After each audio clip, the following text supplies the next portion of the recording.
compliquer la chose et s'intéresser au signal numérique délivré par une télécommande. Donc on désire toujours automatiser le portillon en utilisant cette fameuse télécommande. Donc pour cela, on va d'abord déterminer les codes internes de la télécommande. Donc pour cela, on a besoin d'une télécommande et d'un module infrarouge connecté à la borne D2. On va s'intéresser maintenant au script.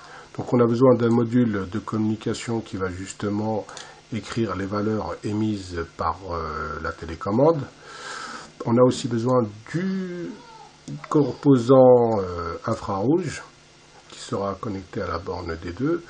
Donc on voit tout de suite qu'il n'y a pas une correspondance entre les formes, donc on va en prendre une autre. Voilà. Et on va aussi insérer un délai, une temporisation d'1 seconde qui va permettre justement d'afficher, d'avoir le temps de voir les valeurs défiler des codes internes de la télécommande. Donc on va téléverser le programme sur le Plugwino. Donc on le voit qui va défiler. Et ensuite on affiche le moniteur série. Donc les valeurs vont... Pour l'instant on n'a encore pas appuyé sur la télécommande. Là je vais faire le premier test. J'appuie sur la touche 2 et je vois une première valeur qui s'affiche.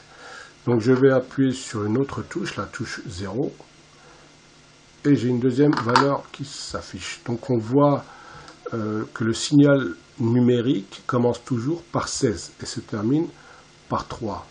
Donc si je prends une autre touche, j'appuie sur une autre touche, voilà, pareil, ça commence toujours par 16 et ça se termine par 3.